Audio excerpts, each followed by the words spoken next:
Hello, ഇന്നത്തെ പുതിയൊരു വീഡിയോയിലേക്ക് എല്ലാവർക്കും സ്വാഗതം. ഇന്ന് എനിക്ക് കുറേ അടയ്ക്ക പെറുക്കാനും പിന്നെ നാളികേരം പെറുക്കി കൂട്ടാനും എല്ലാം ഉണ്ടായിരുന്നു. കുറേയൊന്നുമില്ല, എന്നാലും കുറച്ച് പറമ്പുള്ളതിൽ. അപ്പോൾ അതൊക്കെ കഴിഞ്ഞിങ്ങനെ ഇരിക്കുകയാണ്. ഇന്നിപ്പോൾ വേറെ വർക്കിനൊന്നും പോയില്ല. മറ്റേത് LICയുടെ വർക്കൊക്കെ ഉണ്ട്. എനിക്ക് LICയുടെ ഏജൻറ്റാണ് ഞാൻ. അപ്പോൾ അതിനൊന്നും പോയില്ല. എന്താണെന്ന് വെച്ചാൽ ഇന്നിപ്പോൾ അതൊക്കെ കഴിഞ്ഞപ്പോൾ പിന്നെ നേരം കുറേയായി. അപ്പോൾ അത് കാരണം പോയില്ല. ഞാൻ ഇപ്പം ഇങ്ങനെ ഇരുന്നപ്പോൾ ആലോചിക്കപ്പോൾ ഞങ്ങളുടെ ഈ ഭാഗത്ത് കുറച്ചപ്പുറത്തായിട്ടൊരു കുട്ടി സൂയിസൈഡ് ചെയ്തു എന്ന് പറഞ്ഞു. ഞാൻ അറിയുന്നൊരു ആളുടെ കുട്ടിയാണത്. അമ്മ എന്തോ നേരം വൈകി വന്നതിന് എന്തോ വർത്താനം പറഞ്ഞതിന് ചെയ്തു എന്നാണ് പറഞ്ഞത്. അങ്ങനെയാണ് കേട്ടത്. അപ്പോൾ ഇപ്പോഴത്തെ കുട്ടികൾ എന്താണെന്ന് വെച്ചാൽ കുട്ടികളോടൊന്നും രക്ഷിതാക്കൾക്ക് പറയാൻ പറ്റാത്തൊരു കണ്ടീഷനൊക്കെയാണ് ഇപ്പോൾ. എന്താ ഇപ്പോഴത്തെ മക്കളൊക്കെ ഇങ്ങനെ ആവണാവോ? മക്കൾ അവരുടെ നല്ലതിന് വേണ്ടിയിട്ടാണ് രക്ഷിതാക്കൾ പറയുന്നതെന്നുള്ള ചിന്തയൊന്നും അവർക്ക് ഇല്ലാത്ത രീതിയിലാണ് ഇപ്പോഴത്തെ മക്കളുടെയൊക്കെ പ്രവർത്തികളൊക്കെ. അതേമാതിരി കല്യാണം കഴിഞ്ഞ് പോയാൽ അവർ വീട്ടിലെന്തെങ്കിലും ഒരു വിഷയം ഉണ്ടെച്ചെങ്കിൽ വേഗം പോയി ആത്മഹത്യ ചെയ്യുക. അപ്പോൾ ഇങ്ങനെയൊക്കെ ചെയ്യുമ്പോൾ പിള്ളേർ നമ്മളുടെ വീട്ടിലുള്ള ആൾക്കാരെ അവരുടെ അമ്മേനെയും അച്ഛനെയും കൂടപ്പിറപ്പുകളെയും ഒന്നും ആലോചിക്കാണ്ട് പെട്ടെന്നൊരു തീരുമാനത്തിലേക്ക് എത്തുന്നുണ്ടല്ലോ എന്നാണ് ഞാൻ ചിന്തിക്കുന്നത്. അതൊക്കെ ആലോചിക്കുമ്പോൾ ഭയങ്കര വിഷമം തോന്നും. കാരണം നമ്മൾ അച്ഛനമ്മമാർ ആരുടെ മക്കളായാലും എന്തോരം കഷ്ടപ്പെട്ടിട്ട് നമ്മൾ എന്തൊക്കെ സ്വപ്നങ്ങൾ കണ്ടിട്ടാണ് ഓരോ മക്കളെയും ഓരോരുത്തരും വളർത്തുക. പക്ഷേ അവർ ഒരു നിമിഷത്തെ ഒരു ദുർബലമായ ചിന്ത കാരണം അവർ അതൊന്നൊക്കെ മാറിപ്പോവുകയാണ് ചെയ്യുന്നത്.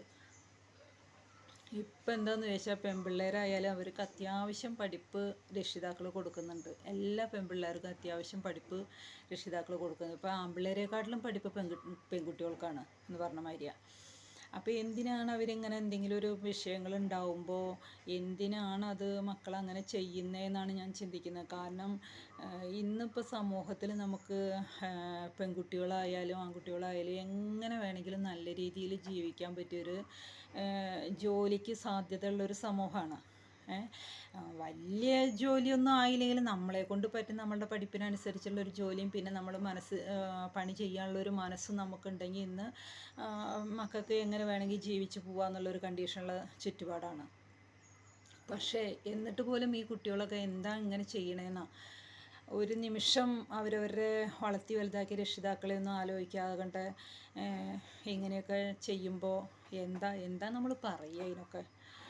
അപ്പോൾ അതൊക്കെ ഇങ്ങനത്തെയൊക്കെ ഓരോന്ന് കേൾക്കുമ്പോൾ നമുക്കൊക്കെ ഭയങ്കര വിഷമം. ആരുടെ മക്കളായാലും എന്തായാലും ഭയങ്കര ഒരു വിഷമമുള്ള കാര്യമാണതൊക്കെ. പിന്നെ കല്യാണം കഴിച്ച് കൊണ്ടുപോകണ വീട്ടിൽ മക്കൾക്ക് അത്രയും ബുദ്ധിമുട്ടുകളാണ് തോന്നുന്നത് വെച്ചാൽ എന്തിനാണ് അവരങ്ങനെ ചെയ്യണത്? അവർ വീട്ടിലേക്ക് തിരിച്ചു പോന്നൂടെ? അത് വിചാരിച്ചിട്ട് വീട്ടിലെന്തെങ്കിലും ഒരു ചെറിയൊരു വിഷയം ഉണ്ടാകുമ്പോൾ തിരിച്ചോടി പോരണം എന്നല്ല ഞാൻ പറയുന്നത് കേട്ടോ.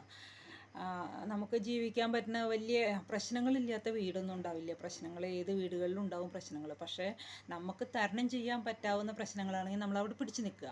അല്ല നമ്മളെ കൊണ്ട് തീരെ പറ്റാത്ത സാഹചര്യമാണെന്നുണ്ടെങ്കിൽ നമ്മൾ ആത്മഹത്യയെ പറ്റിയൊന്നും ചിന്തിക്കാണ്ട് അവരവർക്കൊരു പഠിപ്പുണ്ടാവില്ലേ മക്കൾക്ക്? എല്ലാവർക്കും ഒരു പഠിപ്പുണ്ടാവുമല്ലോ. അപ്പോൾ ആ പഠിപ്പിനനുസരിച്ച് ഒരു ജോലി ചെയ്ത് ജീവിക്കാം എന്നുള്ളൊരു തൻ്റെ ഇടം ഏത് പെൺകുട്ടികളായാലും ഉണ്ടാവണം എന്നാണ് എനിക്ക് പറയാനുള്ളത്. ഇനിയുള്ള പിള്ളേരെങ്കിലും അങ്ങനെയൊക്കെ ഒന്ന് ചിന്തിച്ച് കഴിഞ്ഞാൽ നമുക്ക് എല്ലാവർക്കും ഇതൊരു മനസ്സമാധാനമാണ്. കാരണം ഇത് കേൾക്കുമ്പോഴും നമുക്ക് അമ്മമാർക്കായാലും അച്ഛന്മാർക്കായാലും ആർക്കായാലും അതൊരു മനസ്സിനൊരു വേദന ഉണ്ടാക്കുന്ന കാര്യമാണ്. ഓരോ സ്ഥലത്തും ഇങ്ങനെ ഓരോന്ന് സംഭവിക്കുമ്പോൾ. അപ്പോൾ എനിക്ക് പിള്ളേരോട് ഏത് പിള്ളേരായാലും അവരോട് പറയാനുള്ള കാര്യം ഇതാണ്. കാരണം നമുക്ക് എന്തൊക്കെ ബുദ്ധിമുട്ടുകൾ ഉണ്ടെങ്കിലും അതിനെയൊക്കെ തരണം ചെയ്ത് ജീവിക്കാനുള്ളൊരു മനസ്സാന്നിധ്യം നമ്മൾ ഏത് മക്കളായാലും കൈവരിക്കണം. ഒന്നുമില്ലെങ്കിൽ ഇത്രയും പഠിക്കുന്നില്ലേ?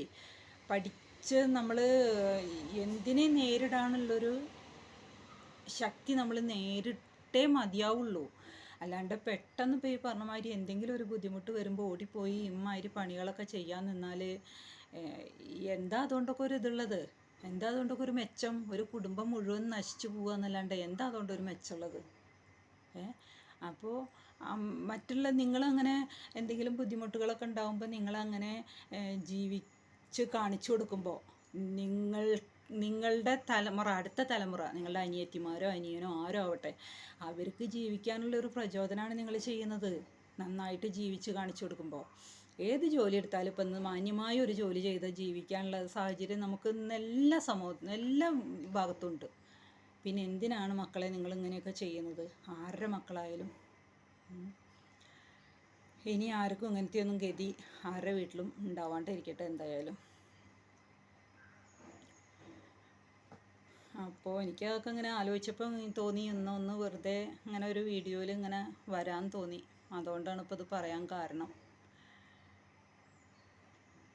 അപ്പോൾ ഇന്നത്തെ വീഡിയോ ഇഷ്ടമായിച്ചെങ്കിൽ എല്ലാവരും ലൈക്ക് ചെയ്യുക, ഷെയർ ചെയ്യുക, സബ്സ്ക്രൈബ് ചെയ്യുക. Thank you.